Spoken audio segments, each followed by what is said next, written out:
Jonathan, Edson, Juan, John, Kevin, señorita Janet, muy buenas tardes y a nombre de los que he mencionado, buenas tardes a todos.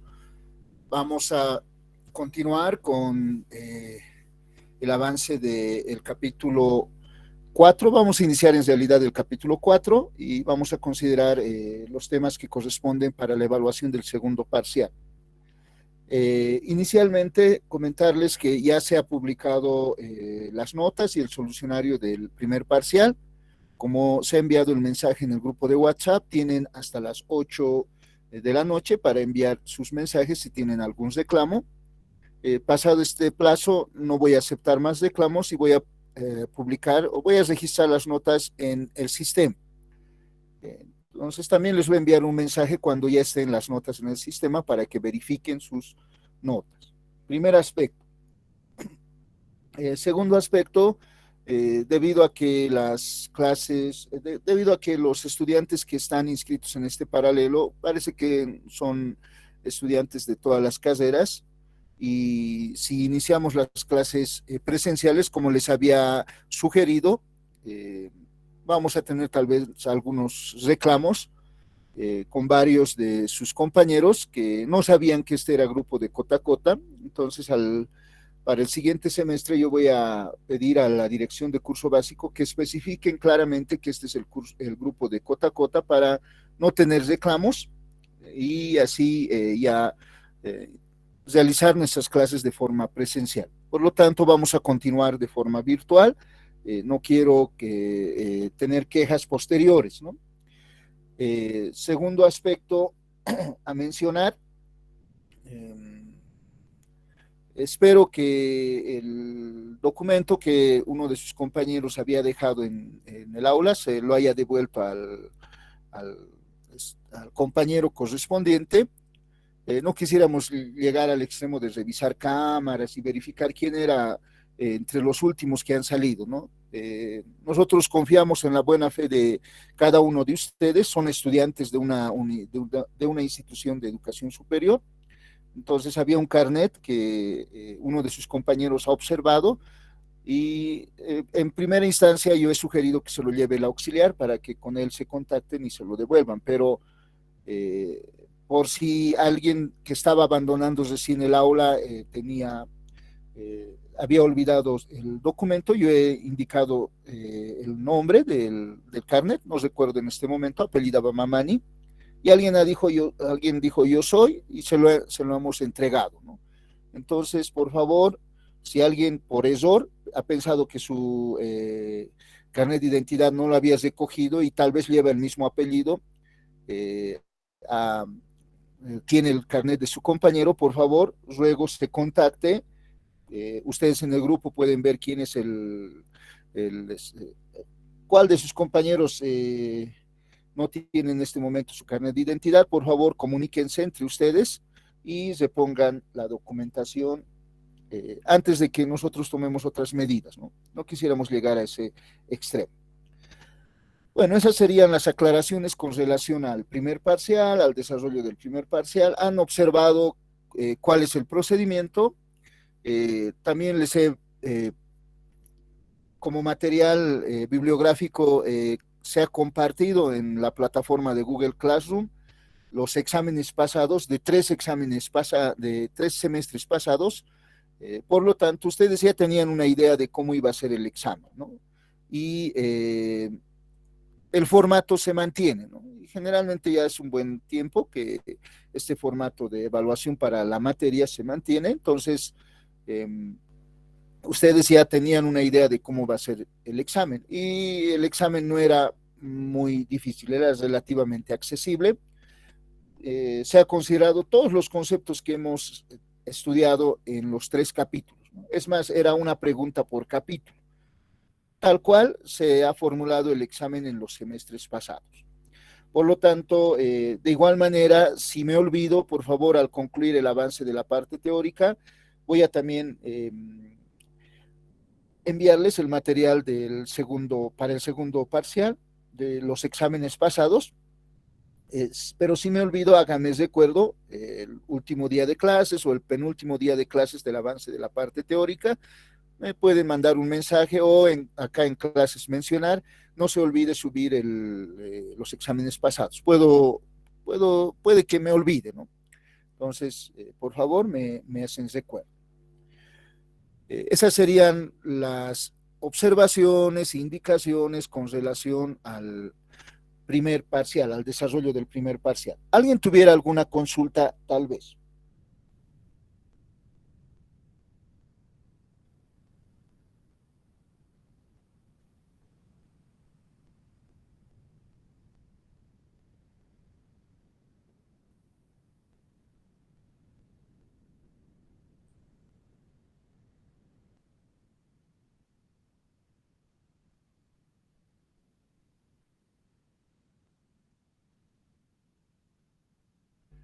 Bueno, entonces no hay consultas.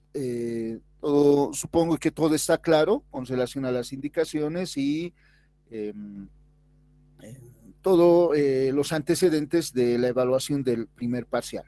A continuación vamos a ingresar a los temas que vamos a describir, que se va a considerar para la evaluación del segundo parcial. Como se ha indicado en el primer día de clases, para el segundo parcial se va a considerar los capítulos 4, 5 y 6. En el capítulo 4 se estudia magnetismo en la materia o propiedades magnéticas de la materia, donde en la introducción se va a describir por qué los materiales magnéticos generan un campo magnético interno. Y en la segunda parte se estudian los circuitos magnéticos para resolver algunos problemas relacionados con campo magnético, flujo magnético. Entonces, generalmente en el examen se plantea una pregunta relacionada con circuitos magnéticos. El capítulo 5 se titula Oscilaciones electromagnéticas, donde se estudia un circuito LC como circuito base para la generación de un circuito oscilador, para la construcción de un circuito oscilador que genera una señal senoidal entre sus terminales de salida. Y para observar las pérdidas en un circuito LC se adiciona un resistor en serie o en paralelo para estudiar circuito RLC paralelo, circuito RLC serie, para mostrar el estudio de un circuito práctico, ¿no?, que ustedes implementan en laboratorio. Y en el capítulo 6 se titula Circuitos de corriente alterna y resonancia. En este capítulo se describe el fundamento teórico para el estudio de circuitos de corriente alterna. Un circuito de corriente alterna es aquel que se alimenta con una señal senoidal, con un voltaje senoidal. Y en estos circuitos vamos a proponer el método fasorial para el análisis de estos circuitos, y en función de este método fasorial vamos a estudiar la potencia que se disipa, se almacena en circuitos de corriente alterna. Esteban, un momento, por favor. ¿Todavía me escuchan todos? ¿Es que hay algún problema? Está compartiendo pantalla. Sí, que se le escucha. No está compartiendo pantalla. Sí, no estoy compartiendo pantalla. No estoy compartiendo pantalla desde que uno de sus compañeros me ha enviado un enlace donde me graban en las clases. Ustedes saben que no está permitido que se publiquen grabaciones de una persona que no autoriza, ¿no? Entonces, desde ese momento no he empezado a compartir mi pantalla, si se han dado cuenta. Uno de sus compañeros me envió un enlace mostrándome aquello. No se debería de publicar ningún material relacionado con cualquier persona que no autoriza, ¿no? Y desde ese momento yo ya he dejado de compartir mi pantalla, por si acaso, ¿ya? Voy a terminar esta introducción. El objeto de resumir cuál es el contenido para estos tres parciales es el siguiente. En el capítulo 4 hemos hablado de circuitos magnéticos, en el capítulo 5 de circuito RLC, En el capítulo 6, circuitos de corriente alterna. En todos estos 3 capítulos vamos a estudiar circuitos. Por eso, por favor, recomiendo que inicialmente tomen como referencia el texto Circuitos Eléctricos de Joseph Edminister, que les he proporcionado en la plataforma de Google Classroom, y posteriormente consideren la teoría que vamos a desarrollar. También les he pasado un texto de circuitos, Heike-Merli, que es más avanzado. Entonces, en estos 2 textos, pueden tomar estos 2 textos como referencia para el estudio de circuitos eléctricos. ¿Por qué? Porque en la evaluación del segundo parcial se va a evaluar básicamente circuitos magnéticos, circuitos RLC, circuitos de corriente alterna y potencia en circuitos de corriente alterna. Entonces, ruego, por favor, estudien, repasen sus conceptos inicialmente de circuitos. La ley de tensiones de Kirchhoff, ley de corrientes de Kirchhoff y la ley de Ohm. Esa sería la recomendación general, de forma general para esta evaluación. Nosotros vamos a desarrollar todo el contenido que propone la malla curricular para la materia.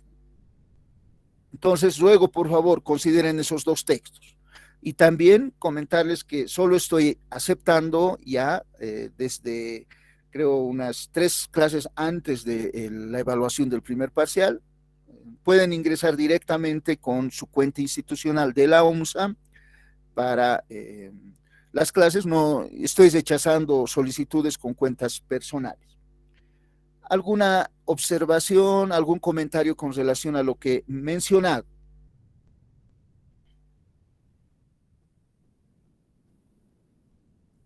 Entonces, todavía no hemos iniciado el estudio del capítulo 4, por si acaso, por eso no he compartido pantalla. Entonces, si no hay consultas, si no hay comentarios con relación a este avance, pero a lo que se ha mencionado, vamos a iniciar el estudio del capítulo 4 como tal. Pero alguien había levantado la mano, creo que era Andrés, no es Andrés, Andrés saluda. Bueno, bajó la mano su compañero que quería realizar alguna consulta. Entonces, pueden escucharme claramente. Vamos a iniciar el estudio del capítulo 4 a continuación. Sí, que se le escucha claro. Gracias, muchas gracias, Edson. Estoy compartiendo la pantalla de mi PC inicialmente para realizar una breve introducción al estudio del capítulo 4. Entonces, vamos a iniciar el estudio del capítulo 4, propiedades magnéticas de la materia. En la introducción vamos a mencionar las características básicas de la clasificación de los materiales magnéticos y el fundamento en el que se basa la generación de campo magnético dentro de un material. Un material, una sustancia cualquiera. Entonces decimos, pueden observar la pantalla de mi PC, ¿no? Antes de continuar. Sin que se ve. Muchas gracias. Capítulo 4, propiedades magnéticas de la materia. Como introducción podemos considerar la afirmación que Ampère realiza con relación a las propiedades magnéticas. Ampère dice, todas las sustancias tienen propiedades magnéticas. Toda sustancia que está formada por átomos, dice, tiene propiedades magnéticas. Por el solo hecho de estar formados de átomos, una sustancia cualquiera va a tener propiedades magnéticas. Y se pueden clasificar los materiales, las sustancias, según la reacción que tienen cuando se encuentran cerca de un campo magnético externo. Entonces, se conocen 3 grupos en los cuales se clasifican los materiales, 3 grupos generales. En algunos textos van a observar subgrupos de estos 3 grupos, generando 12 grupos, ¿no? En cada grupo aproximadamente 4 en cuatro subgrupos se subdivide, generando 12 grupos aproximadamente de materiales magnéticos. Pero para nosotros es suficiente conocer estos tres grupos. Siempre se va a citar en la teoría, en la materia, estos tres grupos nada más. Claro, para materias de carrera, para un diseño específico, por ejemplo, en los materiales ferromagnéticos, según el valor de su permeabilidad magnética relativa, se va a generar subgrupos específicos para diseñar algún tipo de dispositivo o máquina. Pero nosotros, como queremos estudiar inicialmente el fundamento en el que se basa la generación de campo magnético, consideramos solo los tres grupos más principales. Entonces decimos, básicamente los tres grupos son los siguientes. Materiales ferromagnéticos, como ejemplos de materiales ferromagnéticos podemos citar el hierro, níquel y cobalto, y una combinación de estos, también con la combinación de estos se genera materiales ferromagnéticos. Los materiales ferromagnéticos tienen la siguiente característica de reacción ante la presencia de un campo magnético externo. Vamos a indicar que los materiales ferromagnéticos tienen mucha afinidad con el campo magnético. ¿Qué quiere decir eso? Si nosotros colocamos, por ejemplo, un material ferromagnético en la cercanía de un imán, estos van a ser atraídos con una fuerza grande hacia el imán. Para recrear lo que hemos afirmado, mostramos la siguiente imagen. Si nosotros tenemos un imán con su respectivo polo norte y sur, no se olviden, siempre del polo norte salen las líneas de campo magnético y formando caminos cerrados van a volver al polo sur. Siempre las líneas de campo magnético forman caminos cerrados. Y esto está definido por la ley de Gauss para el campo magnético, como se ha mencionado en el capítulo 3. Entonces, si tenemos una región de campo magnético en las cercanías de un imán y a su alrededor, por ejemplo, colocamos un material ferromagnético, sobre este material ferromagnético se va a ejercer una fuerza de atracción fuerte. Por eso decimos que tienen mucha afinidad con el campo magnético. Son atraídos con una fuerza muy intensa. Entonces, va a ser atraído hacia el imán. Otro grupo de materiales magnéticos son los materiales paramagnéticos, como el aluminio, el platino y el magnesio. Ejemplos, ¿no?, de materiales paramagnéticos van a ser estos tres tipos de materiales. Y estos materiales paramagnéticos tienen, vamos a decir, poca afinidad con el campo magnético, ya que van a ser atraídos con una fuerza débil en presencia de campo magnético, ¿no? Igual, para aclarar esta definición básica, podemos considerar el mismo imán con su polo norte, el polo sur y sus respectivas líneas de campo. Si en esta región, en las cercanías de este imán, colocamos un material paramagnético, por ejemplo, de aluminio, sobre este se va a ejercer una fuerza, pero una fuerza débil de atracción. En ambos, para materiales ferromagnéticos y paramagnéticos, se va a ejercer una fuerza de atracción. Solo que para los materiales ferromagnéticos esa fuerza de atracción va a ser muy fuerte. Para los materiales paramagnéticos la fuerza de atracción va a ser débil. Pero existe otro grupo de materiales, de sustancias, en los cuales el sentido de la fuerza va a cambiar. En lugar de una fuerza de atracción, se va a ejercer una fuerza de repulsión. Estos son los materiales diamagnéticos. Ejemplos de materiales diamagnéticos sería bismuto, carbono y cobre. Y para estos materiales vamos a decir que si se sitúa cerca de un imán, este imán repele a un material diamagnético. Entonces, para aclarar esta idea, decimos, si tenemos un imán con su respectivo polo norte, sur y sus líneas de campo, si en sus cercanías colocamos un material diamagnético, por ejemplo, bismuto, a diferencia de los otros dos grupos, sobre este se va a ejercer una fuerza de repulsión y esta fuerza va a ser una fuerza débil. Entonces, el objeto de estudio de la clase es de esa materia, en la primera parte, es estudiar por qué se comportan de esta manera, ¿no? De estos materiales ferromagnéticos, paramagnéticos y diamagnéticos. ¿A qué se debe? Y ese es el estudio que vamos a realizar a continuación. Esta sería una breve introducción a la clasificación de materiales magnéticos. Nuevamente aclaro, vamos a clasificar en estos tres grupos: ferromagnéticos, paramagnéticos y diamagnéticos. Y en algún texto tal vez ustedes van a observar una clasificación de 12 grupos, pero esto se realiza subclasificando cada uno de estos tres grupos. Los materiales ferromagnéticos se pueden subclasificar según la aplicación donde se va a utilizar en otros grupos, también los paramagnéticos y los diamagnéticos, generando 12 grupos, ¿no? Pero asociados en estos tres grandes grupos. Pero nosotros vamos a considerar solo esas tres clasificaciones. Tal vez tienen alguna consulta con relación a lo que se ha mencionado. Si tienen preguntas, pueden realizar sus preguntas. Luego, por favor, le tomen una captura a la pantalla que ustedes están viendo para sus apuntes y vamos a pasar a la siguiente diapositiva.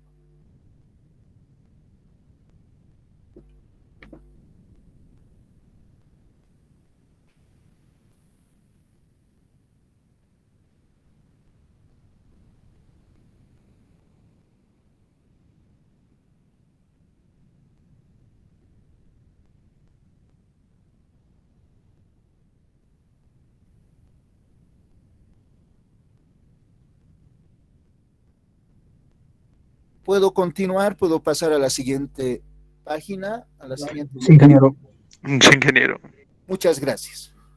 Recuerden que siempre al transcurrir la tarde-noche, esta presentación va a estar en Google Classroom, ¿no? Entonces van a tener acceso a este material de una u otra forma.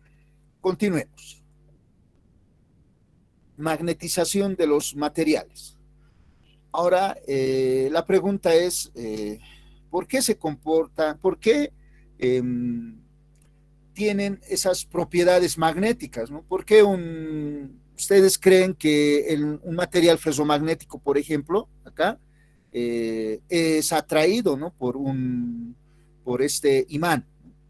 Porque dentro del material ferromagnético se va a generar un campo magnético y este material ferromagnético se va a comportar como un pequeño imán, con su polo norte en el lado adyacente de este polo sur, y polo norte, con un polo norte adyacente a este polo sur y el polo norte en el otro lado. Se va a comportar como un pequeño imán con esta misma disposición de polo norte y sur, ¿no? Y van a aparecer dos imanes en los cuales, como ustedes saben, si tenemos esa situación, en esa posición relativa, entonces esos dos imanes se atraerían, ¿no? ¿Recuerdan? Polos opuestos se atraen, sur, norte, sur, ¿no?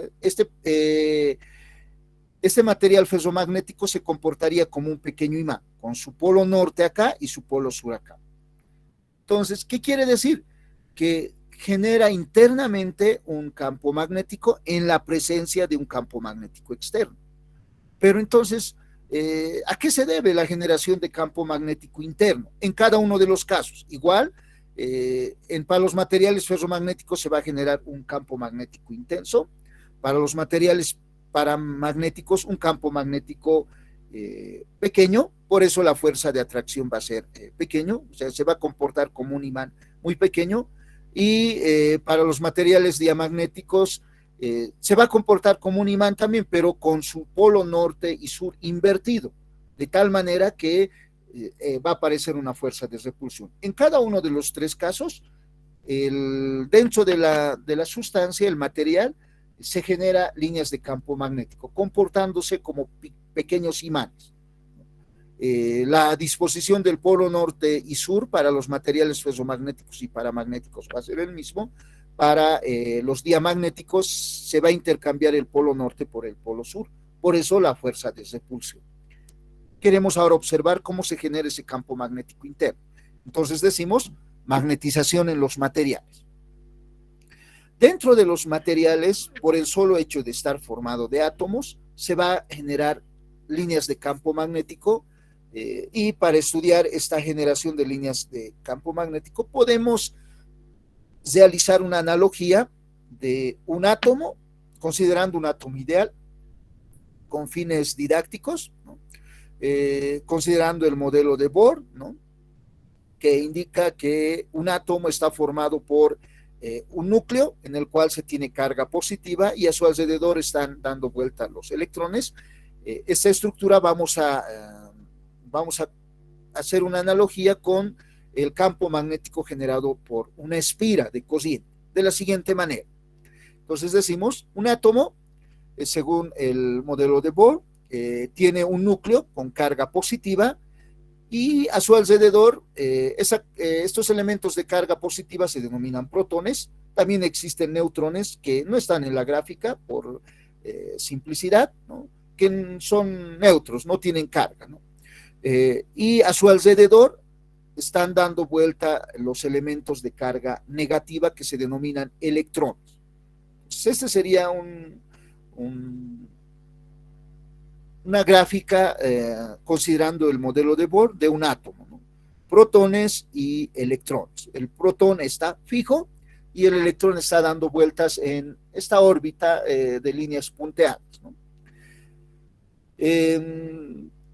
Vamos a suponer que este electrón está girando en sentido horario en esta circunferencia de líneas punteadas alrededor del núcleo.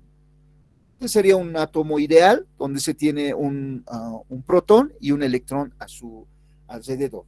Bueno, nosotros sabemos que dependiendo del tipo de material vamos a tener un número de protones determinado y un número de electrones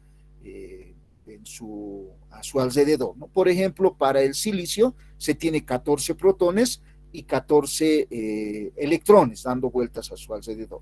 Acá aclaramos que este es una representación de un átomo con fines didácticos, ¿no? Considerando el modelo de Bohr. Entonces, vamos a decir nosotros lo siguiente. Este electrón va a tener un movimiento de traslación alrededor del núcleo, dando vueltas de forma periódica, y además va a tener un movimiento de rotación. Este movimiento de rotación se denomina spin. El movimiento del electrón es aproximadamente igual al movimiento de la Tierra alrededor del Sol. El Sol tiene un movimiento de traslación que dura todo un año y un movimiento de rotación que tiene un periodo igual a un día. Entonces, un movimiento similar tiene el electrón. Y este movimiento de rotación alrededor de su propio eje se denomina spin. La combinación de estos dos movimientos, del spin y del movimiento de rotación y el movimiento de traslación, va a producir un campo magnético en este átomo.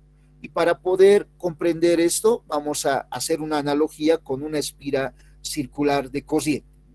Si consideramos una espira circular de corriente, en esta espira decimos, si tenemos un área A de la espira, supuestamente una corriente que esté circulando en este sentido, al cual hemos denominado IB, va a generar un campo magnético en la espira y en el centro de la espira va a ser perpendicular al área de la espira y tendría este sentido si aplicamos la regla de la mano derecha, ¿no? Apuntamos con el dedo pulgar en el sentido de circulación de la corriente I sub B, entonces el sentido de generación de campo magnético en el centro de la espira sería este, al cual le vamos a denominar B sub I. ¿Por qué? Porque este campo vamos a comparar con el campo magnético generado de forma interna por un átomo. Entonces, ¿recuerdan? La corriente IB para esta espira tiene el sentido del movimiento de una carga positiva, por convención, ¿no? Nosotros sabemos que los portadores de corriente que generan la corriente eléctrica son elementos de carga negativa, electrones que van moviéndose de átomo en átomo, ¿no? Pero por convención, se supone que el sentido de la corriente, por convención de circuitos, ¿no? Que el sentido de la corriente es el movimiento de cargas positivas. ¿Eso qué quiere decir?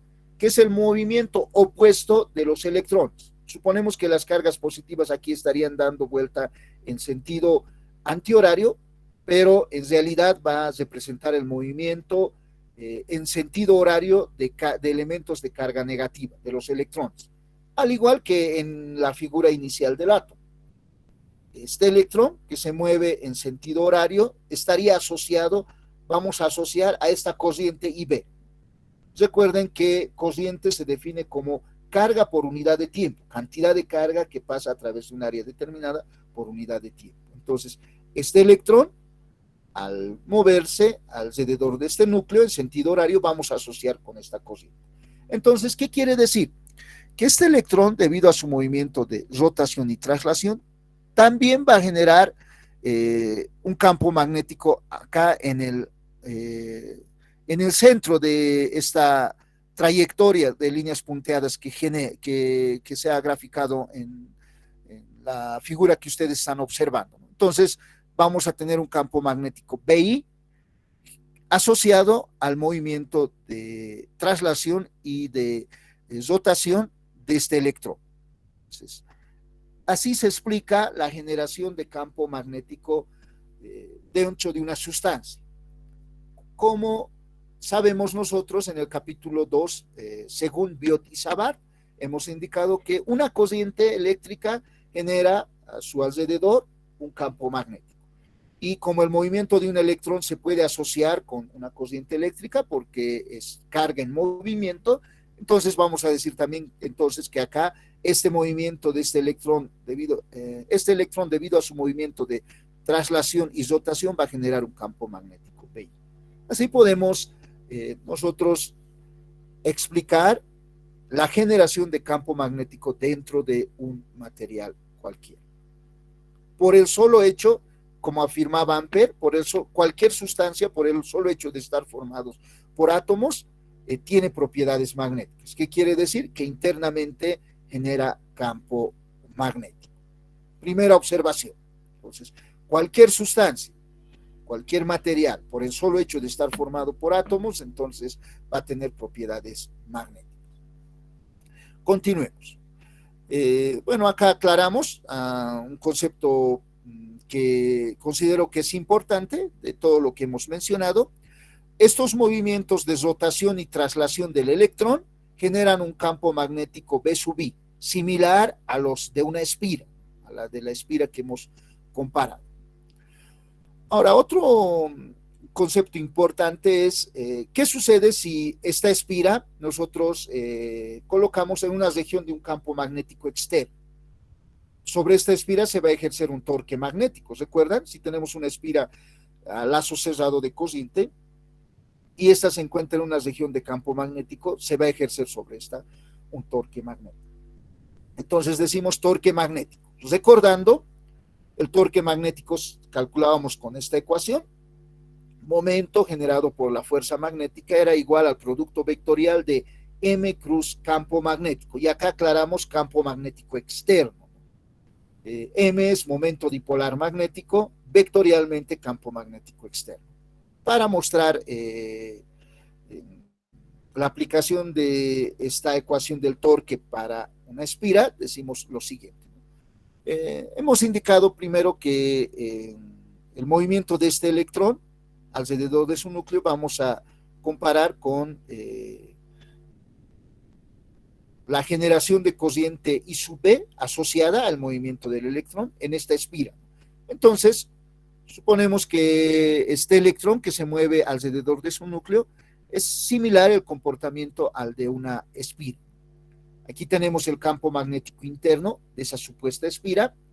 ¿Y qué sucedería ahora si este átomo se encuentra en una región de campo magnético, al cual le denominamos campo magnético externo? Entonces, sobre este átomo se va a ejercer también un torque magnético. Un torque magnético, ¿recuerdan cuál era la característica del torque magnético? El torque magnético era tal que M El momento dipolar magnético trata de alinearse con el campo magnético externo, B. Entonces, si aplicamos la regla de la mano derecha para determinar M, en este caso, M va a coincidir con B sub I. Va a ser perpendicular al área y por la regla de circulación de la cociente, como la cociente, según convención de circuitos, tendría sentido opuesto al movimiento de cargas negativas, entonces acá circularía en sentido antihorario. Por lo tanto, el momento dipolar magnético asociado tendría el mismo sentido que BI. Entonces, acá se va a ejercer un torque magnético dada por esta ecuación, M cruz B. Este torque magnético es tal que trata de orientar M con B. Entonces, aquí se va a ejercer un torque magnético sobre esta órbita del electrón y va a tratar de que esta supuesta espira se oriente, la línea perpendicular se oriente con la dirección del campo magnético externo. ¿Eso qué va a generar físicamente? Va a hacer que la órbita del electrón cambie, ¿no? En este sentido, ¿no? En el sentido de la orientación de la supuesta espira. Entonces, M y BI van a tratar de orientarse con el campo magnético externo. Entonces, eso es lo que sucede cuando nosotros, en el caso de inicial, en esta gráfica inicial de los materiales ferromagnéticos hemos analizado, ¿no? Físicamente, ¿qué es lo que sucede? Acá tenemos el material ferromagnético y está en una región de un campo magnético externo generado por este imán. Entonces, supuestamente las líneas están de izquierda a derecha, de derecha a izquierda, perdón, acá, entrando en el polo sur, supuestamente. Entonces, dentro del material ferromagnético, los átomos van a alinearse, su línea perpendicular se va a alinear en dirección de estas líneas de campo magnético, debido al torque magnético que se va a ejercer sobre estos átomos. Entonces, se va a generar líneas de campo magnético que van a ir dentro del material de derecha a izquierda, comportándose como un imán con su polo norte y su polo sur, ¿no? Respectivamente, para que se ejerza una fuerza de atracción entre dos imanes. Ahí ya podemos mostrar el por qué sucede este fenómeno. Debido a que en la presencia de un campo magnético externo, estas órbitas de los electrones se van a alinear con el campo magnético externo. La línea perpendicular a la órbita, ¿no?, se va a alinear con la dirección del campo magnético externo. Eso quiere decir que el campo magnético interno también se va a alinear con dirección del campo magnético externo, ya que M y BI van a tener el mismo sentido. Estos conceptos vamos a seguir describiendo a continuación. Y acá también, para terminar, aclarar lo siguiente, ¿no? El momento dipolar magnético el momento generado por la fuerza magnética está dado por esta expresión. M es igual a momento dipolar magnético vectorialmente campo magnético externo. Pero en nuestro caso, M va a ser igual a I sub B. I sub B es la cociente asociada al movimiento del electrón alrededor de su órbita. A sub prima sería el área descrita por el área encerrada por la trayectoria descrita por el electrón, el área dentro de estas líneas punteadas, que sería, esas líneas punteadas describirían el movimiento de traslación que realiza el electrón alrededor de su núcleo. Entonces, vamos a considerar esa área A' y N sería un vector normal al área determinada de esta manera. Entonces, va a tener el mismo sentido que BI. Entonces, M, momento dipolar magnético asociado al movimiento de un electrón alrededor de su núcleo, va a ser igual a I sub B, A sub prima por N. N es el vector normal al área determinada con el procedimiento con la regla de la mano del pulgar derecho, ¿no?, apuntando siempre en el sentido de circulación de la corriente. Entonces, M módulo va a ser igual a I sub B por A'. Este dato va a ser importante en los análisis posteriores que vamos a realizar. ¿Alguien tuviera alguna consulta con relación a los conceptos que se ha mostrado en esta diapositiva?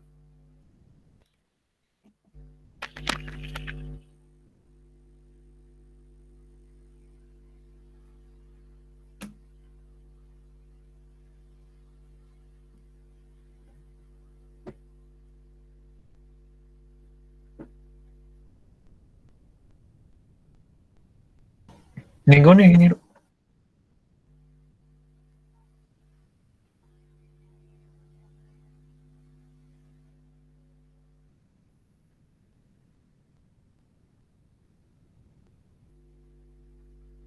Bueno, gracias. Si no hay consultas, vamos a continuar, pero voy a compartir la pantalla de mi tablet a continuación para continuar con el estudio de este capítulo. Entonces voy a dejar de compartir la pantalla de mi PC.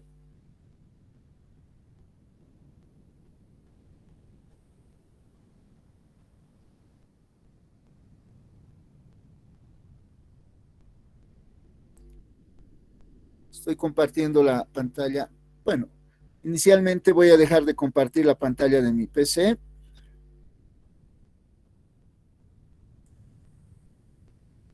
Hemos vuelto a Google Meet y a continuación vamos a compartir la pantalla de mi tablet.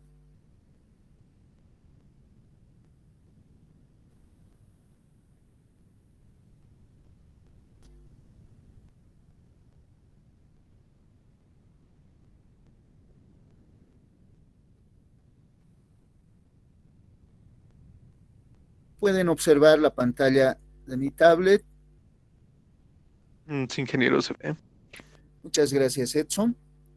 Entonces, después de la introducción inicial que hemos realizado con relación a la generación de campo magnético dentro de una sustancia debido al movimiento del electrón alrededor del núcleo en la estructura atómica, la pregunta que ustedes deben tener es la siguiente, que todos podrían tener, ¿no? Entonces, si dentro de un material, de una sustancia, por el solo hecho de estar formado de átomos, se genera campo magnético, entonces, ¿por qué todos los materiales magnéticos no tienen propiedades magnéticas o no muestran propiedades magnéticas? ¿Por qué sucederá?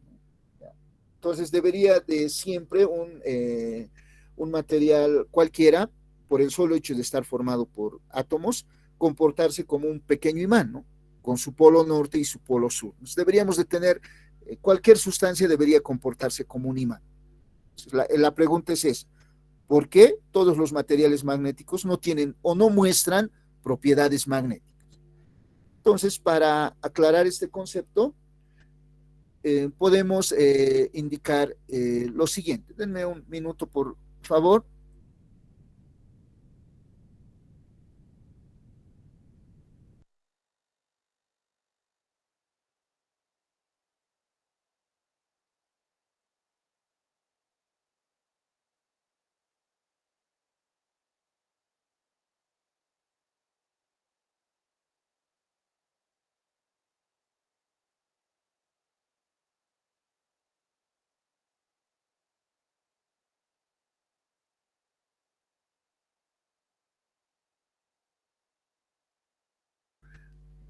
Mil disculpas, estamos de vuelta. Entonces, ¿por qué no todos los materiales magnéticos mostrarán propiedades magnéticas?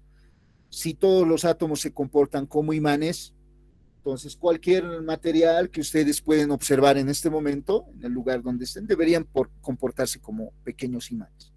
La explicación para eso podemos mostrarlo con el siguiente análisis. Vamos a suponer que en primer caso tenemos una sustancia, un material cualquiera de un volumen delta B que está formado por N átomos. Y acá tenemos el mismo material, que tiene un volumen delta B y está formado por N átomos también. Esas líneas de color negro suponemos que son átomos. ¿Sí?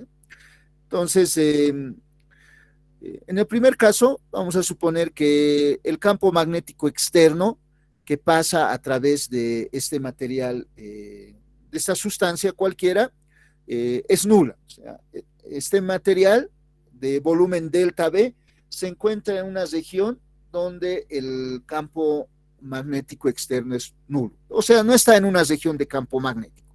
Entonces, en esta condición, inicialmente vamos a decir que supuestamente tiene N átomos con sus respectivos momentos dipolares magnéticos cada átomo. Vamos a suponer que aquí tenemos un momento dipolar magnético M1, vector, recuerden que este es vector, y acá vamos a tener un M2, vector también, y aquí podemos tener M3 y puntos suspensivos, acá vamos a decir M N, vector. Resulta que cuando el campo magnético externo es cero, cuando una sustancia no está en una región de campo magnético, estos momentos dipolares magnéticos están alineados al azar y generalmente se anulan unos con otros. Por ejemplo, de forma vectorial, este con este vector, M2, se anularían, y este M3 con este M se anula.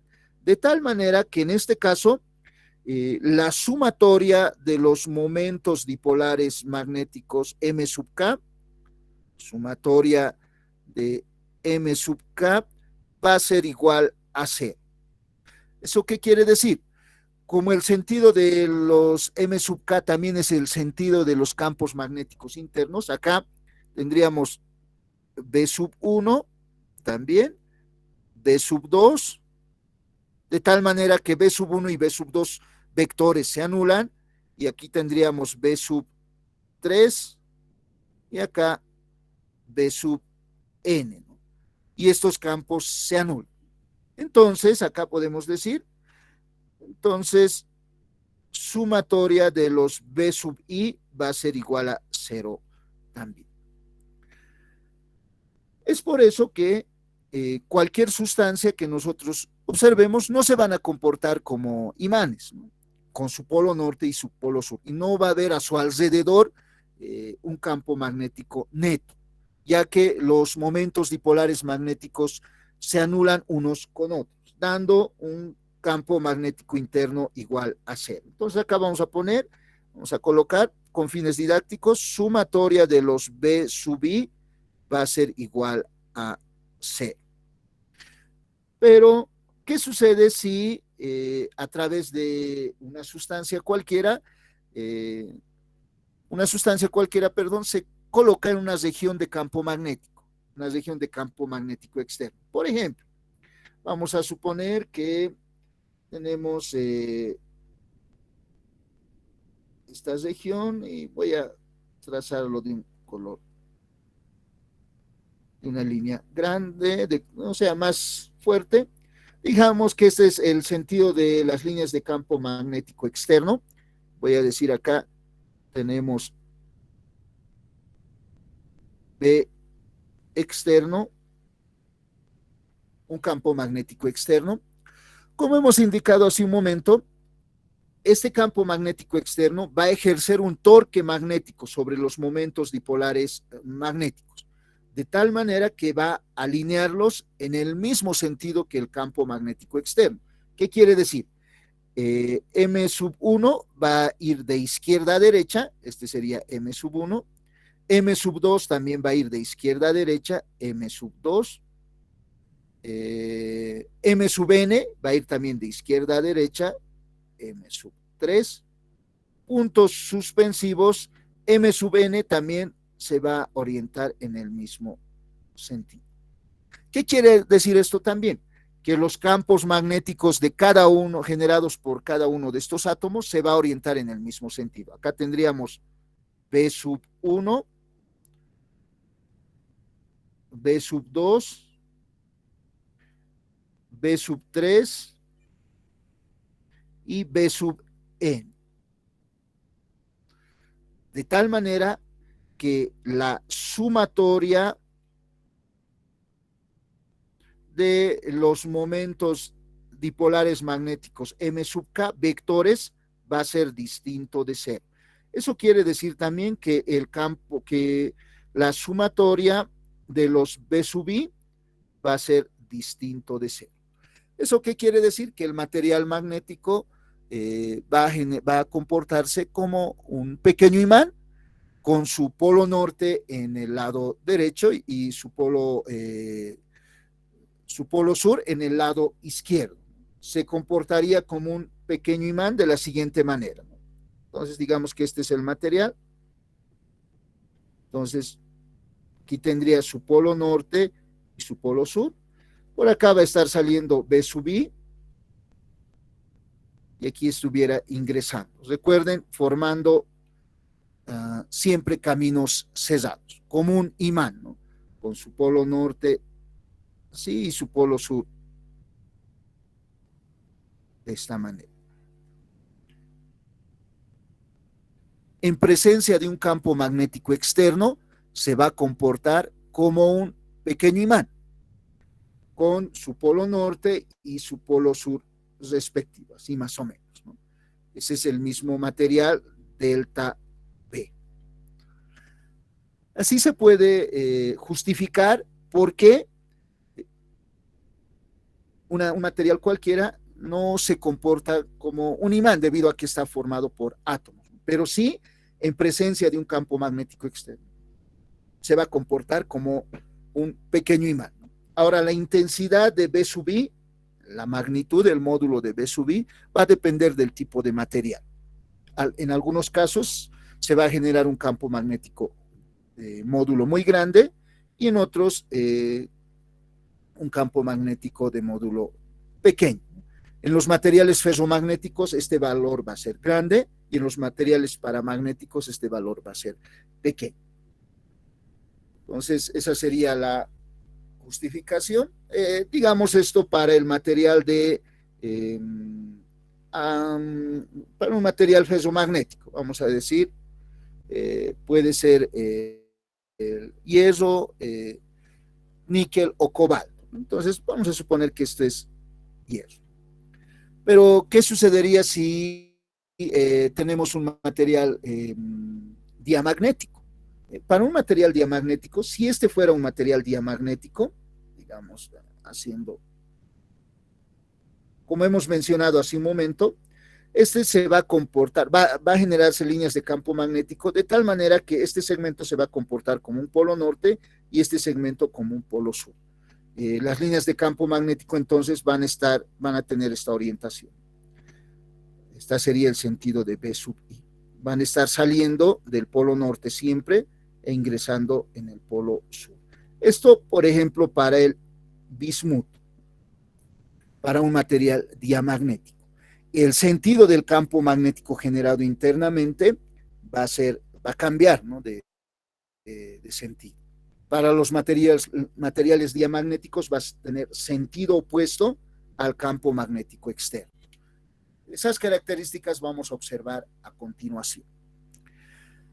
Continuemos. Entonces, de esta manera se puede justificar por qué no todos los materiales magnéticos muestran sus propiedades magnéticas siempre. Y un parámetro que me permite cuantificar la cantidad de campo magnético generado dentro de un material magnético es este concepto de magnetización, ¿no? Vector magnetización. Entonces vamos a decir vector magnetización M. El vector magnetización vamos a utilizar el símbolo M mayúscula con la respectiva flechita indicando que es un vector. Para un material que tiene un volumen delta B, se define de la siguiente manera. Si tenemos un material que tiene un delta B y tiene momentos dipolares magnéticos M sub 1, M sub 2, M sub 3, puntos suspensivos hasta M sub N, entonces el vector magnetización M se define como el momento dipolar magnético total, que sería la suma de todos los M sub K, dividido entre el volumen del material. Esa es la definición del vector magnetización. M se define como el momento dipolar magnético total dividido entre el volumen. tal vez para aclarar un poco mejor este concepto, podemos expresarlo como una ecuación de la siguiente manera. M, vector magnetización, se define como la relación o la división de la sumatoria, perdón, anotaremos acá bien, la sumatoria de K igual a 1 hasta N de los M sub K, que sería la suma de todos los momentos dipolares magnéticos, o sea, el momento dipolar magnético total, dividido entre el volumen, entre delta B, que sería el volumen del material. Entonces, esta sería la definición del momento dipolar, perdón, del vector magnetización. Entonces, el vector magnetización M mayúscula vamos a definirlo de esta manera. Como ecuación, posteriormente vamos a utilizar esta expresión cuando se desee calcular el campo magnético generado por un solenoide que tiene núcleo de material ferro. A continuación podemos considerar las unidades de M para poder considerar en nuestros cálculos. Vamos a decir acá unidades, perdón.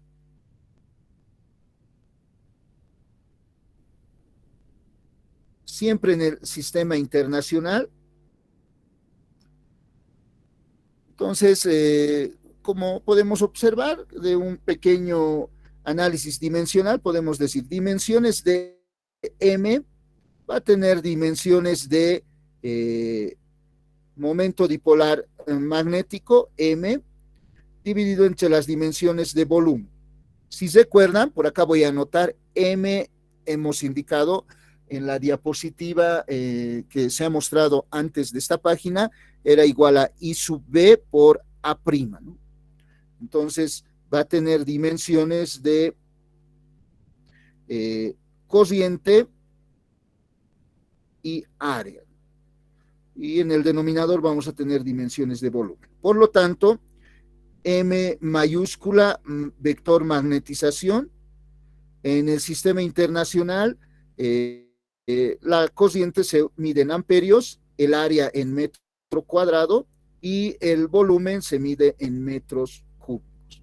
De tal manera que simplificando metro cuadrado con metro cúbico, las dimensiones de M van a ser amper por metro.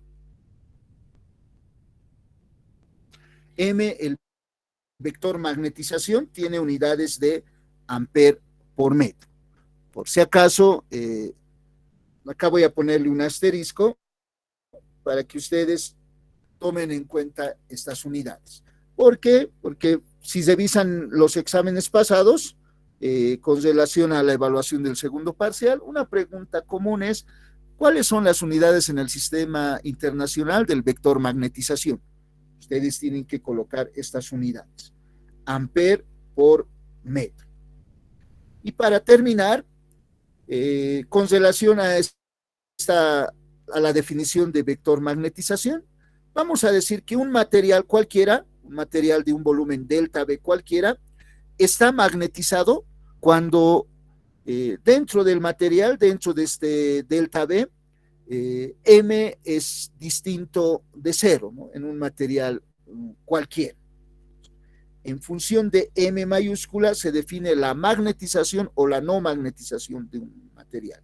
Si en un material, si para un material cualquiera M es distinto de cero, entonces se dice que el material está magnetizado. Esa afirmación, acá lo he anotado para que ustedes lo tengan en sus apuntes, ¿no? Entonces decimos, se dice que un material está magnetizado cuando en cualquiera de sus puntos M es distinto de cero. Entonces, esa sería la definición de, o así vamos a diferenciar cuando un material está magnetizado y cuando no. Entonces decimos que un material está magnetizado cuando en cualquiera de sus puntos en el material, M es distinto de 0. Entonces, posteriormente, a continuación, vamos a utilizar este concepto de magnetización para el cálculo siguiente. Continuemos. A continuación, vamos a determinar el campo magnético en un solenoide con núcleo de material magnético. Entonces, inicialmente vamos a copiar este segmento. Entonces, queremos realizar el siguiente cálculo. Queremos determinar el campo magnético en un solenoide con núcleo de material magnético. Hasta ahora, nosotros hemos considerado solenoides, hemos dicho, vamos a tener una figura en forma de cilindro y le vamos a dar n vueltas, hemos dicho, ¿no? Así, n vueltas y tiene una longitud L. Este era el solenoide. Y teníamos acá el vacío. Nunca hemos hablado nada acerca del material que está dentro en el núcleo del material ferromagnético. Ahora vamos a considerar que el núcleo del material que el núcleo del sol, hasta ahora no hemos mencionado nada acerca del material que se considera como núcleo de un solenoide. El solenoide siempre estaba en el vacío. Hemos dicho que vamos a tomar como referencia la figura de un cilindro, nada más. Pero no se ha mencionado nada acerca del material del núcleo. Ahora, en el núcleo del solenoide vamos a colocar un material magnético, digamos un material ferromagnético. Puede ser ferromagnético, paramagnético, diamagnético. Para el ejemplo que queremos mostrar, vamos a considerar que se tiene un material ferromagnético. De forma general, un material magnético. Vamos a suponer que acá tenemos un área A, una longitud L para el solenoide y tiene n vueltas. Y con fines didácticos, para simplificar nuestro análisis, vamos a suponer que el solenoide es ideal. Para este solenoide se desea calcular el campo magnético total en el núcleo. ¿Cuál sería el procedimiento? Entonces, esta parte no nos sirve, solo para aclarar. Entonces decimos, si circula una corriente I, entonces deseamos generar un campo magnético. Vamos a decir que acá tenemos la corriente I entrando y va a salir esa corriente aquí. ¿Por qué he cambiado el sentido? Porque quiero generar líneas de campo magnético dentro del material ferromagnético de izquierda a derecha, ¿no? De derecha a izquierda. Entonces, esta corriente, al circular por este solenoide, va a generar un campo magnético. Entonces, el campo magnético que generaría, le vamos a denominar B sub 0, va a generar un campo magnético B sub 0, de módulo, ¿recuerdan? Mu sub 0 por número de vueltas del solenoide dividido entre la longitud por la corriente I. Ese sería el campo magnético que se generaba en un solenoide en el vacío. De ahí el subíndice B sub O. Y acá era mu sub 0, la permeabilidad magnética del espacio libre o el vacío. Entonces, este sería el campo magnético generado por el solenoide en el vacío. Hasta ahora hemos considerado de esta manera. Entonces, con fines didácticos, aquí vamos a aclarar, este va a ser el campo magnético, punto y coma vamos a decir, campo magnético,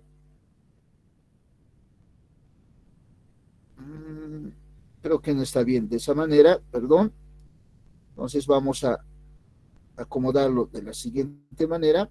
Vamos a decir entonces el campo magnético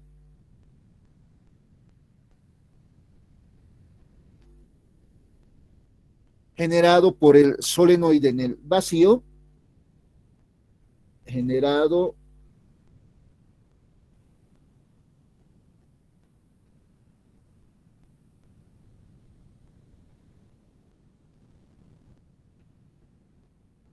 por el solenoide en el vacío,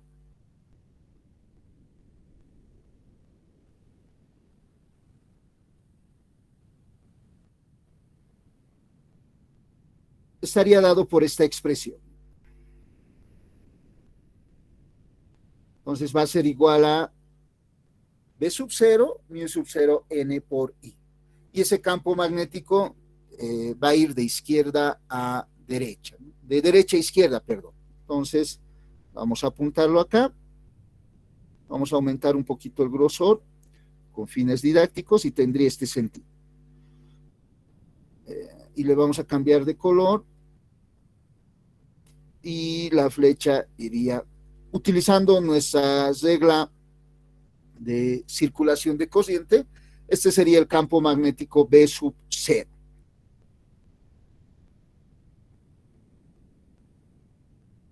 Que es el equivalente al campo magnético externo en el análisis que hemos realizado acá. Ese campo magnético B sub 0 es el generado por un solenoide en el vacío. Pero como ahora en el núcleo tenemos un material ferromagnético que está formado por átomos, y en cada uno de los átomos vamos a tener un momento dipolar magnético. Entonces, inicialmente vamos a suponer, ¿no?, que acá tenemos esas espiras, pequeñas espiras que representan a los momentos dipolares magnéticos. Debido a la presencia de este campo magnético externo, estos momentos dipolares magnéticos se alinearían en la dirección del campo magnético externo, ¿no? Sería M sub 1, acá M sub 2, digamos, y aquí M sub N. De tal manera que se va a generar un campo magnético interno. Entonces vamos a tener además un campo magnético interno. Voy a representarlo de esta manera. Además de este campo magnético B sub 0, vamos a tener un campo magnético interno B sub I, que sería la suma de todos los campos magnéticos generados por cada uno de los átomos. De tal manera que el campo magnético total en mi solenoide sería la suma de B sub 0 más B sub I. Sabemos cómo determinar B sub 0. Hemos determinado para un solenoide ideal, ¿recuerdan? Para el caso en el cual L es mucho mayor que 0, todo esto para L mucho mayor que R. ¿Recuerdan? R, el radio de la circunferencia del solenoide que da, o del cilindro, que da origen a esa figura del solenoide. Para un solenoide ideal, hemos determinado que el campo magnético generado estaba dado por esta ecuación, y al cual hemos denominado B sub 0. Pero ahora el campo magnético total sería la suma de ese B sub 0 más B sub I. El valor de B sub 0 ya sabemos calcular, es este mismo.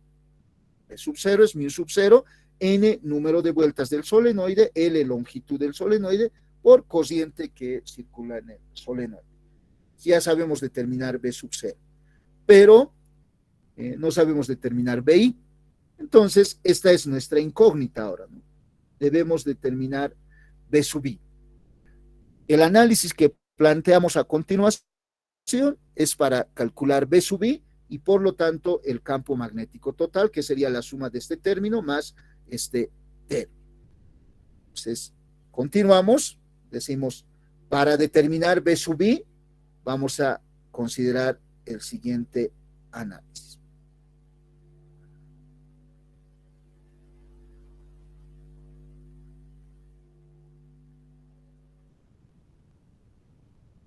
Para determinar B sub I, vamos a considerar el material que es el núcleo del solenoide ahora, ¿no? Y suponemos que es un material ferromagnético que tiene inicialmente una longitud L, ¿no?, en la forma de ese cilindro. Además, hacer notar en esta figura lo siguiente: el área A sería esta es área A, y tiene una longitud L, ¿no?, de tal manera que el volumen de ese cilindro sería A por L, el volumen, que posteriormente vamos a utilizar. Entonces, para calcular el campo magnético interno, vamos a seguir el siguiente procedimiento.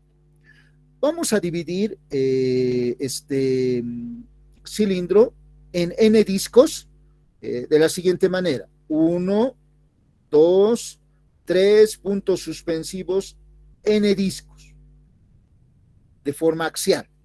Tenemos ahí 1, 2, 3, n discos. Primeramente, entonces hemos dividido en n discos y en cada uno de estos discos, por ejemplo, en el primer disco 1, vamos a tener un número determinado de momentos dipolares magnéticos. Vamos a suponer que tenemos n' momentos dipolares magnéticos, que quiere decir que acá tendríamos, solo con fines didácticos anotamos este dato, acá tendríamos m sub 1, m sub 2, digamos que está orientado ya en ese sentido, y aquí m sub n prima. Entonces tenemos n sub prima momentos dipolares magnéticos en cada disquito. ¿Por qué realizamos esta suposición? Porque queremos determinar la sumatoria de los m sub k. Si consideramos que se encuentran en esta disposición, entonces los m sub k lo podemos determinar de la siguiente manera. El momento dipolar magnético, inicialmente m para cualquier, para un átomo cualquiera, hemos indicado que va a ser igual a IB, cociente asociada al movimiento del electrón, por A', que sería el área de la órbita del electrón. Entonces, con ese dato, además, considerando este dato de M, entonces decimos lo siguiente.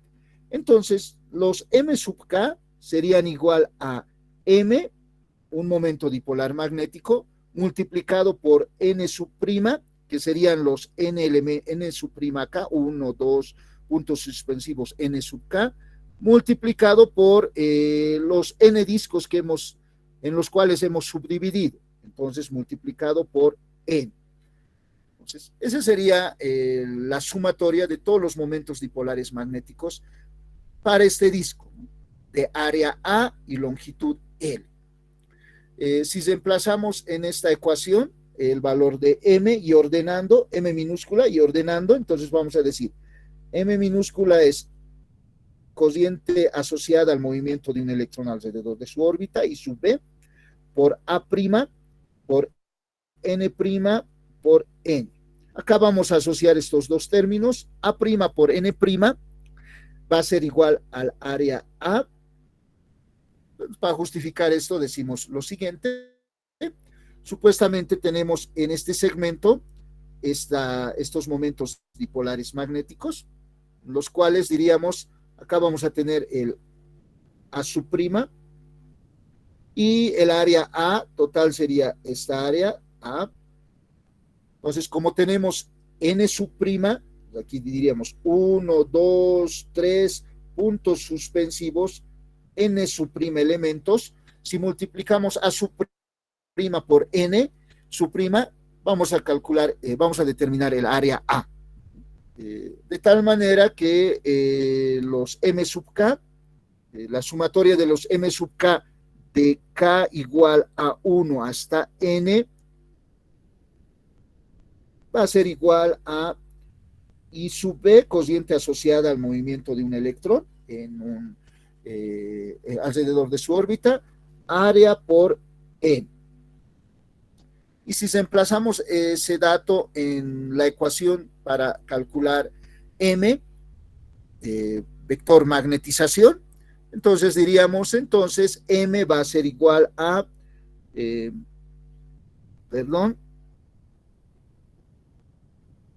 a esta relación de sumatoria de los M sub K va a ser igual a cociente asociada al movimiento de un electrón, área N por delta B. Delta B es el volumen del material. En este caso ese volumen sería igual a área por L. Hace un momento hemos aclarado ese dato. Entonces tendríamos que el volumen es igual a A por L.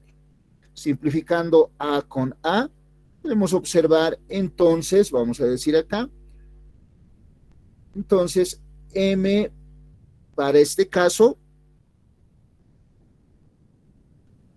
va a ser igual a la siguiente relación. N sobre L por I sub B. Esta sería la ecuación para calcular M, vector magnetización.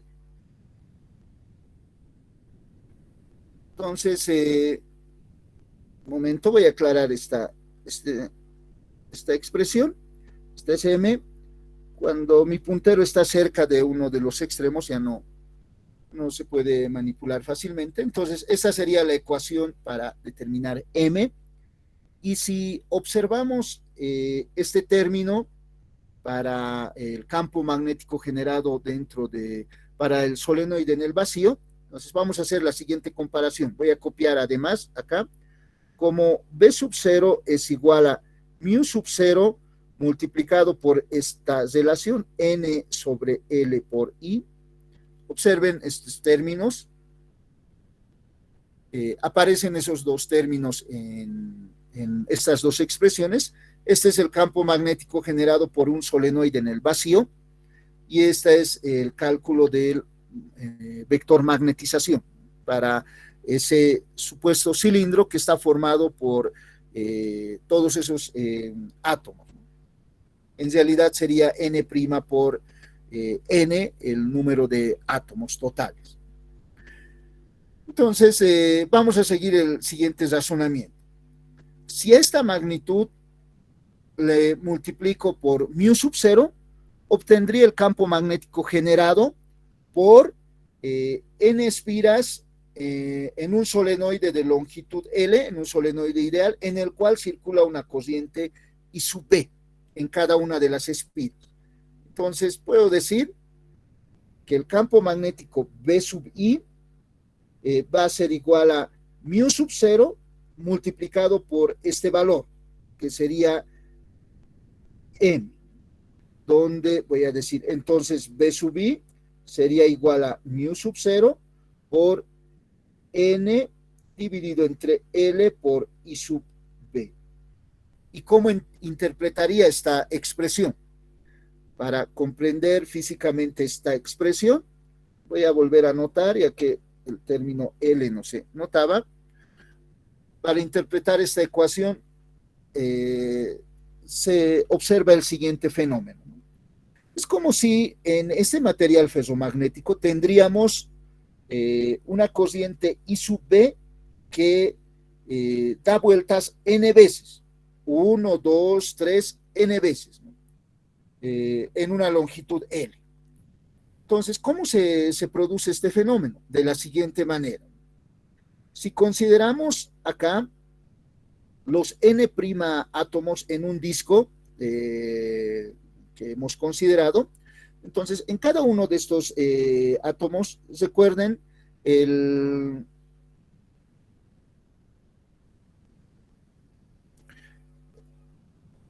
momento el movimiento de los electrones dentro de estos átomos hemos asociado con la corriente I sub B. Entonces podemos decir, voy a graficar de color rojo a continuación, que los siguientes sentidos serían los sentidos de las corrientes I sub B. Entonces, para el primer caso vamos a tener una corriente I sub B acá, 1, esto sería I sub B.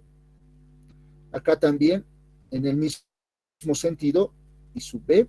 Aquí también. En la gráfica que estoy mostrando estaría en sentido antihorario. Todos los momentos todas las corrientes asociadas al movimiento del electrón, en cada uno de los casos, de esta manera.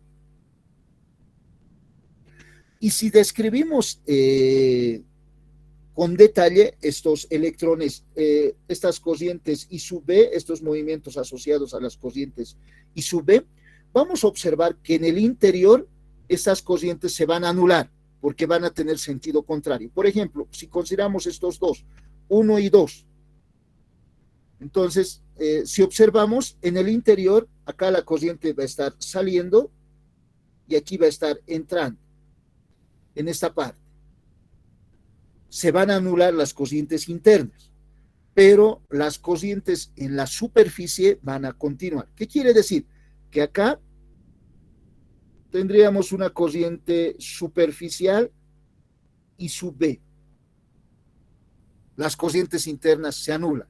De tal manera que aquí vamos a representar una I sub B una vez, otra vez y otra vez, y así puntos suspensivos n veces I sub B. 1, 2, 3 y hasta n. Entonces, el material ferromagnético, en este caso un material magnético cualquiera, se comporta como n espiras en el vacío, ya que dentro de estas órbitas está el vacío. Así interpreto esta expresión.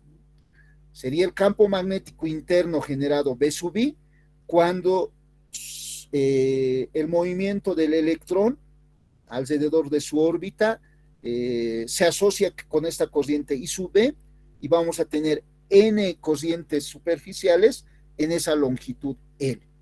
Entonces, el campo magnético interno generado dentro de ese material magnético estaría dado por esta expresión. Esta va a ser la expresión para determinar B sub. Entonces, con este nuevo cálculo podemos decir ahora, entonces, el campo magnético total, B total, al cual le vamos a denominar B nomás, con fines didácticos, que es la suma de B sub 0 más B sub I, estaría dado por la siguiente expresión, ¿no?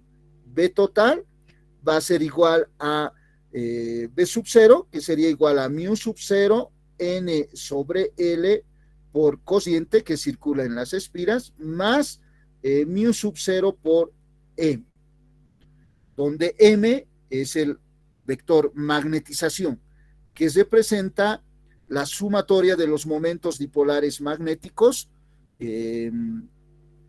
dentro del material por unidad de volumen. Y de forma gráfica, tal vez con fines didácticos, podemos indicar también de la siguiente manera B total. B total es la suma del campo magnético generado por un solenoide en el vacío más el campo magnético generado por el material magnético. Va a tener esas dos componentes. Va a tener el campo magnético generado por el solenoide en el vacío más el campo magnético generado por el material magnético internamente. Y quedaría representado por B sub I. Esto nuevamente con fines didácticos, decimos esto va a ser B sub 0 más B sub I. Entonces, hemos determinado esta nueva expresión para B sub I. B sub I es igual a, acá podemos tal vez colocar en un recuadro esta expresión.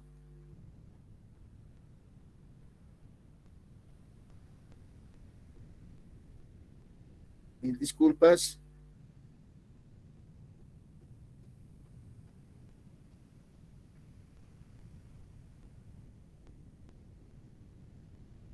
Quiero, para sus apuntes, resaltar esta última ecuación.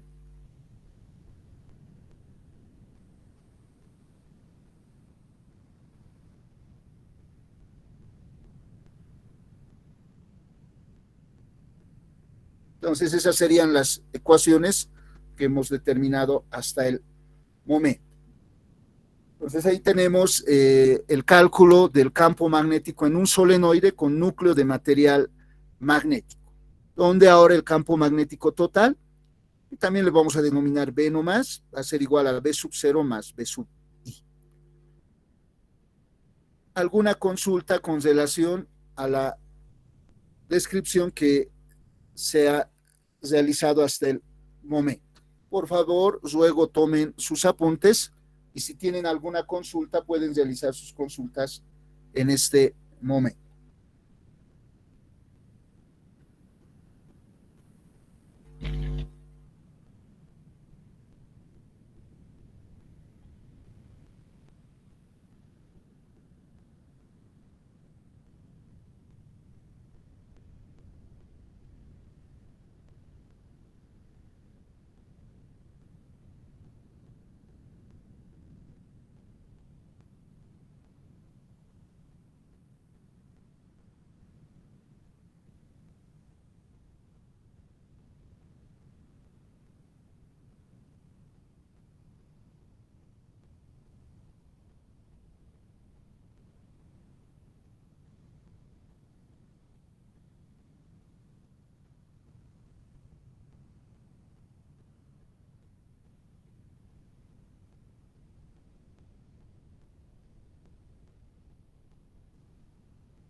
Bueno, puedo continuar, puedo pasar a la siguiente página.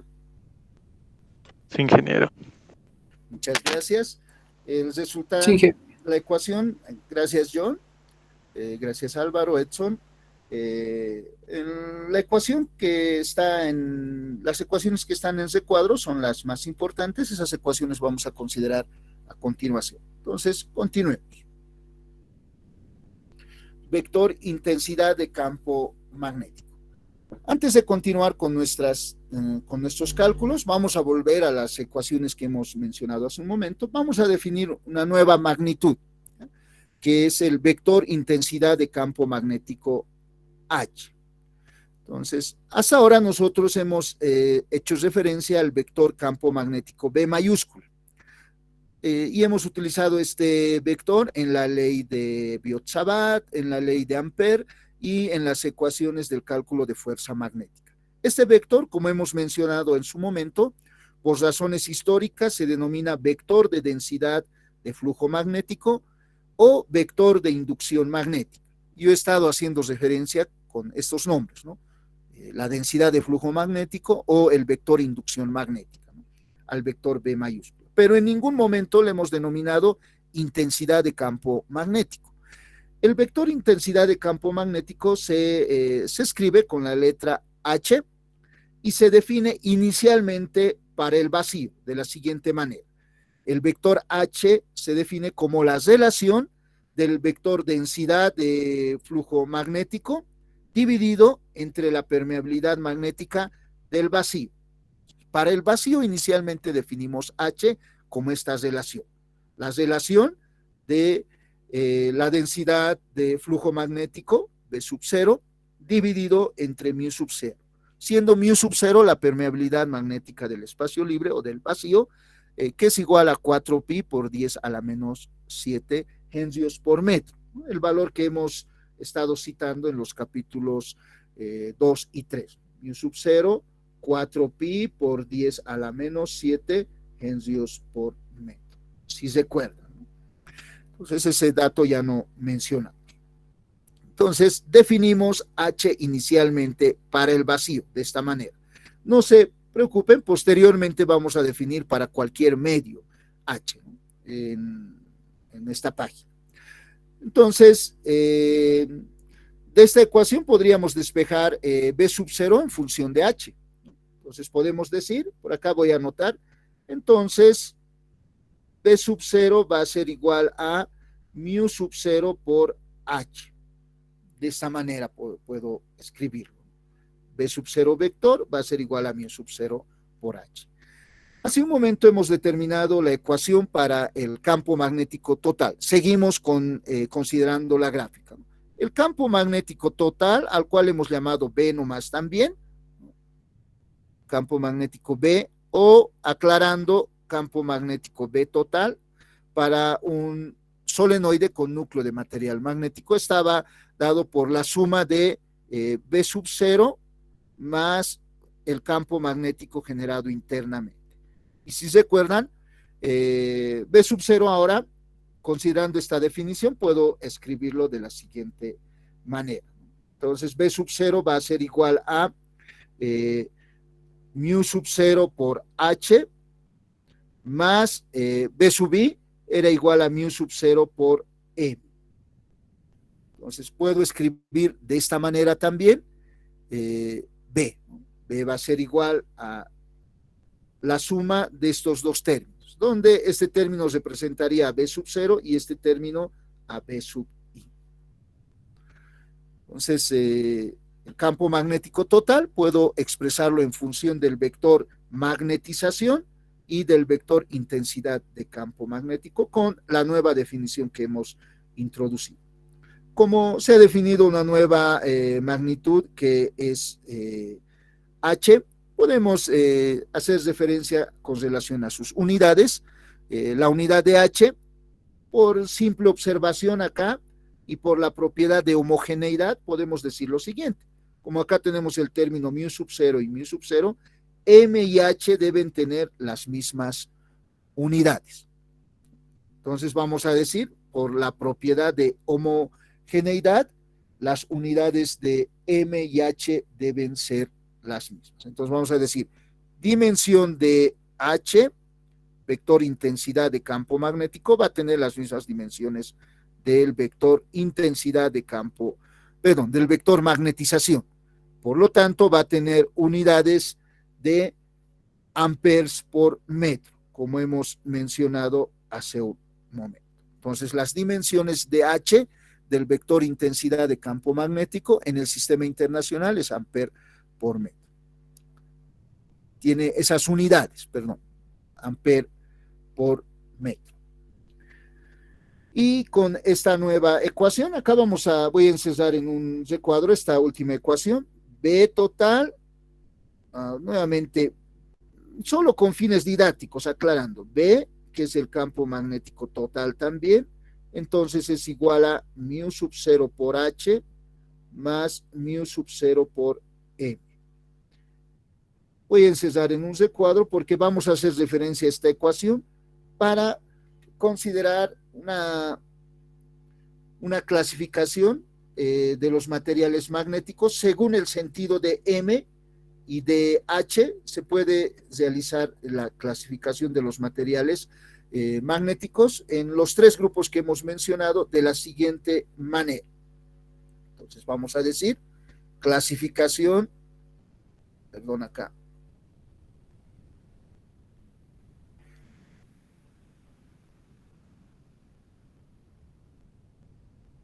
clasificación de los materiales magnéticos. Según los sentidos de M y H, los materiales magnéticos se pueden clasificar en estos dos grupos, en esos tres grupos, con las siguientes consideraciones. Para los materiales, y considerando esta ecuación además, ¿ya? Para los materiales paramagnéticos vamos a decir M tiene el mismo sentido que H. Estos vectores van a tener los mismos sentidos. ¿Eso qué quiere decir? Si aquí tenemos un polo norte y un polo sur, entonces acá sabemos que del polo norte el campo magnético está saliendo y aquí está ingresando, vamos a decir B1. Entonces el material ferromagnético, por ejemplo, o el material paramagnético, aluminio, por ejemplo, un material de aluminio, se va a comportar como un imán con su polo norte y su polo sur, de tal manera que acá va a salir el campo magnético B sub I. Entonces, B sub 0 y B sub I van a tener el mismo sentido. Recuerden que B sub 0 sería el campo magnético externo.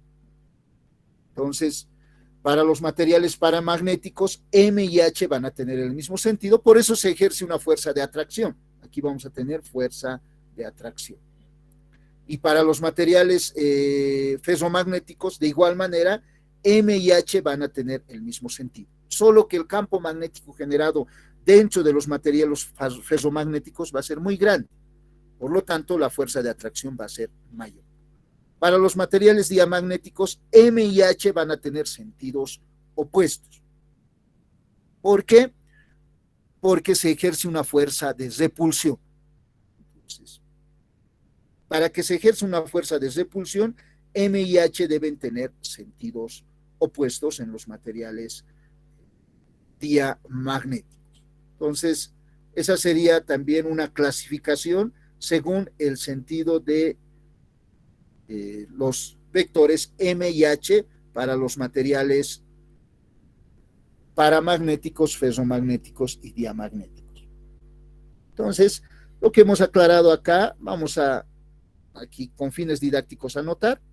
Vamos a decir, si consideramos un material, por ejemplo, puede ser de aluminio o, aluminio o hierro, o un material de bismuto, por ejemplo. Entonces, este material, para los materiales ferromagnéticos o paramagnéticos, que serían estos dos, este material, en presencia de un campo magnético externo, se va a comportar como un imán con su polo norte y su polo sur de la siguiente manera, ¿no? Norte-sur. de tal manera que aquí vamos a tener líneas de campo magnético así, saliendo. Siempre las líneas de campo magnético forman caminos cesados, ¿no? Y ingresando por este segmento. Entonces acá vamos a tener una fuerza de atracción. Fuerza de atracción. Pero para los materiales diamagnéticos, este material de bismuto, por ejemplo, se va a comportar con su polo norte en este segmento y su polo sur en este segmento. De tal manera que el campo magnético interno ahora va a tener sentido opuesto. Este sería el campo magnético B sub I, que va a estar saliendo del polo norte e ingresando en el polo sur de esta manera. Eso representa los sentidos de M y H. Si M y H tienen el mismo sentido, entonces el campo magnético generado internamente tiene el mismo sentido que el campo magnético externo. Pero si tienen sentidos opuestos, M y H, el campo magnético interno tiene sentido opuesto al campo magnético externo. Entonces esa es otra clasificación de los materiales magnéticos, según el sentido de M y H. Continuemos. Para terminar, vamos a realizar la clasificación, la definición de susceptancia magnética. Antes de introducir este nuevo concepto, ¿alguien tuviera alguna consulta tal vez acá con esta primera parte?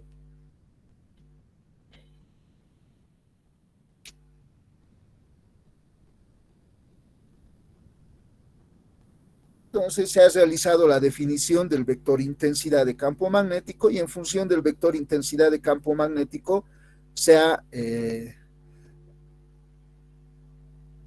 planteado la ecuación para el campo magnético total, que sería igual a mu sub 0 por H más mu sub 0 por E.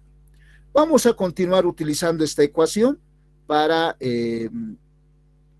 realizar algunas otras definiciones. Entonces vamos a decir, ya que no hay preguntas, vamos a realizar una nueva definición, la definición de susceptibilidad magnética.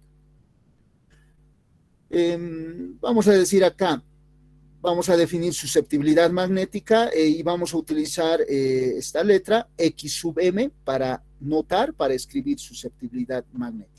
E inicialmente vamos a realizar las siguientes definiciones para materiales paramagnéticos y diamagnéticos.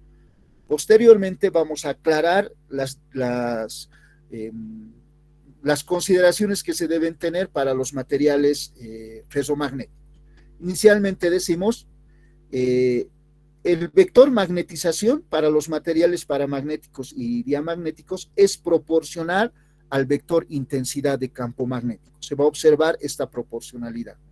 Y para convertir esa proporcionalidad en una ecuación, vamos a multiplicar por una constante a esta expresión, a H, ¿no? En esta expresión, M va a ser igual a XM por H, donde XM es una constante de proporcionalidad y va a tener un factor adimensional. Inicialmente podemos afirmar este detalle, ya que M y H tienen las mismas dimensiones, y M se denomina susceptibilidad magnética. Este factor de proporcionalidad que utilizamos para generar esta ecuación, para M, XM se denomina susceptibilidad magnética. Y considerando que M y H van a tener un sentido para los materiales paramagnéticos y otro sentido para los materiales diamagnéticos, según esta observación, entonces podemos indicar lo siguiente. XM va a ser positivo para materiales paramagnéticos, para que M y H tengan el mismo sentido. Y XM va a ser negativo para los materiales diamagnéticos, para que X y M tengan sentidos opuestos, según este análisis que hemos realizado acá, debido a las fuerzas que se observan en la práctica, ¿no? De atracción y repulsión para materiales paramagnéticos y diamagnéticos. Entonces, como XM tiene que ser positivo para materiales paramagnéticos, vamos a decir que para los materiales materiales paramagnéticos, XM es mayor que 0. Y como XM tiene que ser negativo para los materiales diamagnéticos, vamos a decir que XM tiene que ser menor a 0 para los materiales diamagnéticos. Entonces, podemos ya realizar otra clasificación en los materiales paramagnéticos y diamagnéticos según el valor de la susceptibilidad magnética XM. XM va a ser mayor a 0 o menor a 0. Si es mayor a 0, materiales paramagnéticos, y si es menor a 0, materiales diamagnéticos. Y con esta nueva relación, M igual a X, M por H, podemos volver a plantear esta ecuación. Entonces decimos como B total, que era igual a B nada más, el campo magnético total. Entonces, con esta nueva ecuación podemos expresar de la siguiente manera: mu sub 0 por H más mu sub 0 por M, pero M ahora va a ser igual a XM por H. Entonces, en esta ecuación, el campo magnético total va a ser igual a, puedo factorizar XM y mu sub 0, entonces vamos a decir mu sub 0 por 1 más XM por H. Entonces voy a tener una nueva expresión para el campo magnético total en función de H. B, campo magnético total, va a ser igual a mu sub 0 por 1 más XM por H. Recuerden, mu sub 0 es la permeabilidad del espacio libre, XM, susceptibilidad magnética, un factor adimensional, un factor de proporcionalidad entre M y H. Y con esta nueva ecuación podemos realizar estas dos definiciones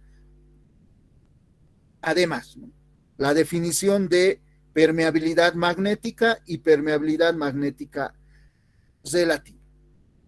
Permeabilidad magnética se define como este término que multiplica a H es la permeabilidad magnética mu. Vamos a utilizar el símbolo mu para escribir permeabilidad magnética, y mu se define como esa relación, ¿no? Mu sub 0 por 1 más XE.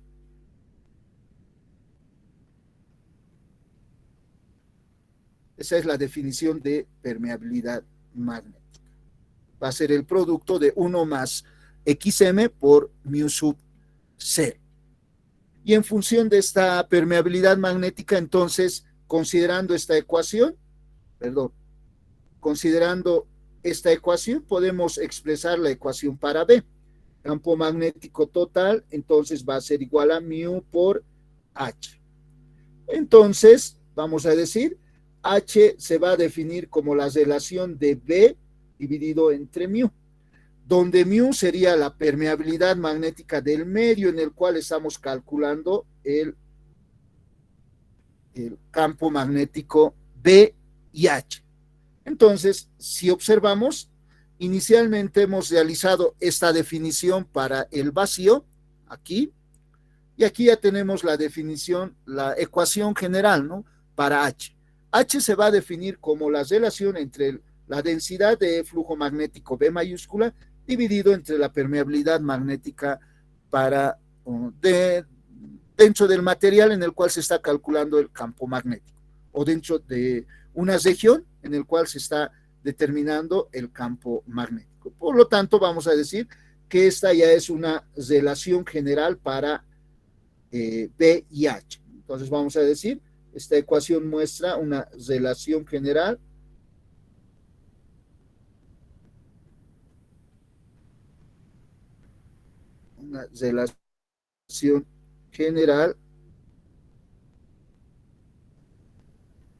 entre B y H, ¿no? Esta expresión. Y la permeabilidad magnética relativa se define como la relación, vamos a definir este término más, permeabilidad magnética relativa, se define como la relación de mu dividido entre mu sub 0. Entonces, mu R se define como la relación de mu dividido entre mu sub 0. Esa es la definición de permeabilidad magnética relativa. Y para el caso de estudio, despejando de esta ecuación, podemos decir, entonces, mu r va a ser igual a mu dividido entre mu sub 0 sería igual a 1 más xn. Entonces, esa sería otra expresión para mu r, que va a ser igual a 1 más la susceptibilidad magnética.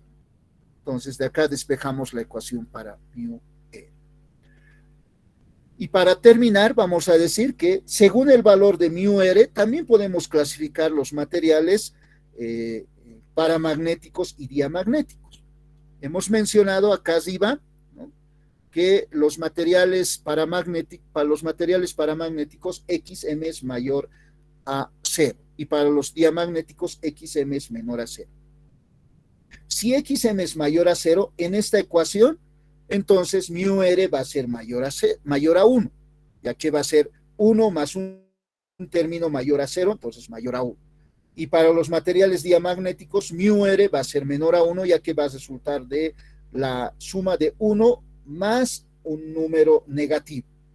Entonces, según los valores que asuma la permeabilidad magnética relativa mu r, podemos clasificar los materiales paramagnéticos y diamagnéticos de la siguiente manera.